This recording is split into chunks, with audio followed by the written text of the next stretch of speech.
On July 8, 1947, a local New Mexico newspaper printed a headline that introduced the concept of a flying saucer to the American public.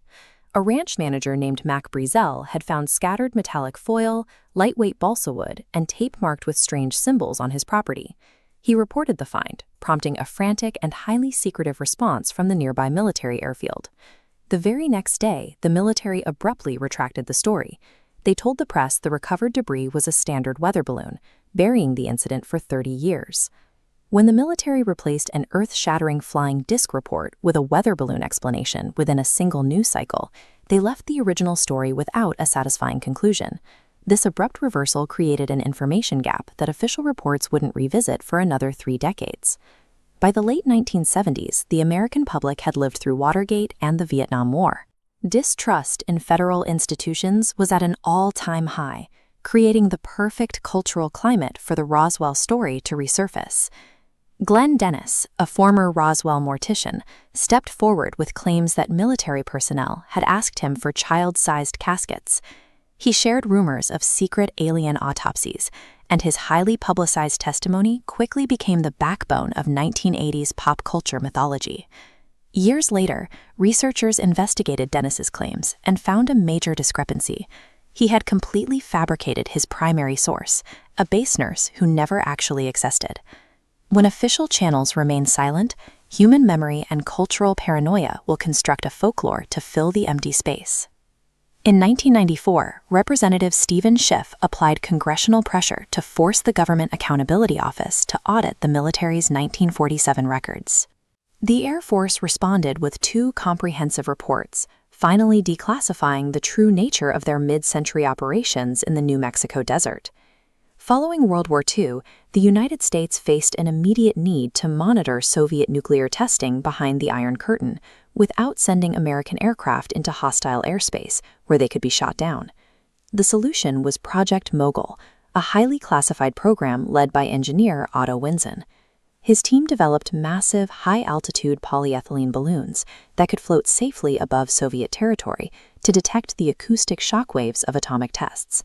The military immediately executed a cover-up to protect a desperate, highly classified espionage operation essential to national security.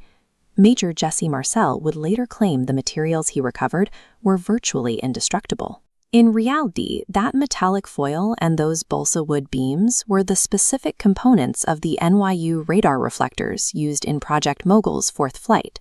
The mysterious alien hieroglyphs reported by witnesses were actually decorative floral patterns. General Mills engineers had purchased standard toy tape from a New York City factory to reinforce the balloon's radar targets. As for the recovered alien bodies, civilians in the region were recalling later military tests. The U.S. Air Force frequently dropped anthropomorphic parachute test dummies over the New Mexico desert to study high-altitude aviation accidents. Between the Mogul balloons and the parachute dummy tests, the primary physical pillars of the Roswell myth find direct explanations in the declassified records of Cold War engineering.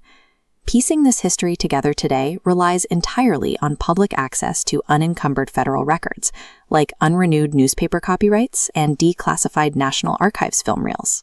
This animated diagram demonstrates how researchers analyze private collections. To read the text of the famous Rainey memo, held in a 1947 photograph, archivists use high dynamic range scanning, separating the original ink patterns from the paper grain to decipher the telegram.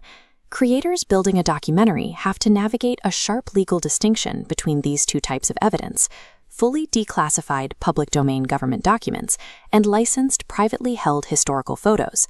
Uncovering historical truth requires finding the facts while also mastering the archival and legal frameworks that allow us to legally distribute them to the public. For a modern digital creator sharing this history, using broadcast clips or copyrighted media requires the legal protection of the fair use doctrine. As this flowchart illustrates, fair use relies on a human judge to determine if a clip is highly transformative. But on platforms like YouTube, the process is controlled by Content ID, an automated, algorithmic database that instantly flags matches without evaluating legal context. Because the algorithm blindly flags protected historical clips, creators are pushed into a rigid dispute process. The system forces the copyright claimant to either withdraw their automated claim or commit to filing a federal lawsuit.